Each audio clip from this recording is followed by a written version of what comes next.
ఈరోజు వీడియోలో అన్ని కాంపిటేటివ్ ఎగ్జామ్స్కి ఉపయోగపడే ఇండియన్ హిస్టరీకి సంబంధించి మౌర్య సామ్రాజ్యం గుప్త సామ్రాజ్యానికి సంబంధించి ఇంపార్టెంట్ బిట్స్ అయితే చేస్తున్నానండి. చూస్తూ ఉండండి, ఫాలో అవుతూ ఉండండి.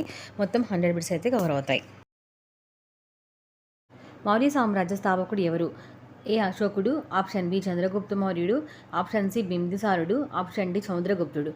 సో కరెక్ట్ ఆన్సర్ ఏంటి అంటే మౌర్య సామ్రాజ్య స్థాపకుడు ఎవరు అంటే చంద్రగుప్త మౌర్యుడు. Option B correct answer. Next question, Chandragupta మౌర్యుని యొక్క గురువు ఎవరు అని చెప్పి ఇచ్చారు. Option A Kalidas, option B చాణక్యుడు, option C Fahien, option D Aryabhatta. So correct answer ఏంటి అంటే ఆప్షన్ బి చాణక్యుడు. నెక్స్ట్ బిట్టు, అర్థశాస్త్రం రచయిత ఎవరు? Option A Megasthenes, option B కౌటిల్యుడు, option C Kalidas, option D హరిసేనుడు. సో కరెక్ట్ ఆన్సర్ ఏంటి అంటే కౌటిల్యుడు. అర్థశాస్త్రం రచించింది కౌటిల్యుడు. నెక్స్ట్ బిట్, మౌర్యుల రాజధాని ఏది?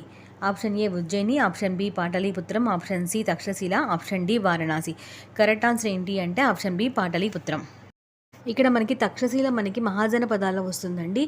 సో తక్షశిల విద్యాలయం అనేది చాలా ఫేమస్, అది అయితే గుర్తుపెట్టుకోండి. మౌర్య సామ్రాజ్యానికి రాజధాని ఏది అంటే పాటలీపుత్రం అని గుర్తుపెట్టుకోండి.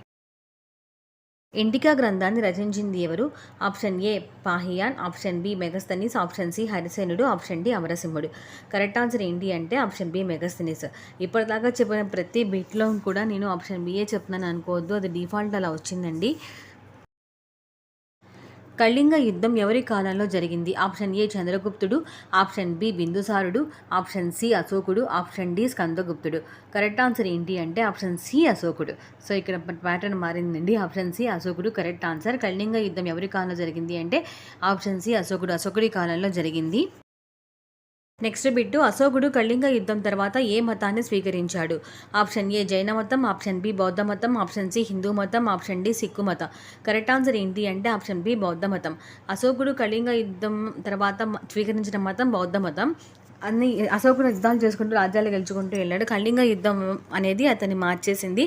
సో దానివల్ల అశోకుడు బౌద్ధ మతాన్ని స్వీకరించాడు. నెక్స్ట్ క్వశ్చన్, అశోకుడి శాసనాలు ఎక్కువగా ఏ లిపిలో ఉన్నాయి? ఆప్షన్ ఏ దేవనాగరి లిపి, ఆప్షన్ బి బ్రహ్మీ లిపి, ఆప్షన్ సి గ్రంథలిపి, ఆప్షన్ డి ఖరోష్ఠీ లిపి. కరెక్ట్ ఆన్సర్ ఏంటి అంటే ఆప్షన్ బి అండి, బ్రాహ్మీ లిపిలో అయితే ఉన్నాయి అశోకుడి శాసనాలు చాలా వరకు. నెక్స్ట్ బిట్టు, అశోకుడికి ఉన్నటువంటి బిరుదు ఏమిటి? ఆప్షన్ ఏ విక్రమాదిత్యుడు, ఆప్షన్ బి అమిత్రగాతుడు, ఆప్షన్ సి దేవనాం ప్రియుడు, ఆప్షన్ డి మహారాజు.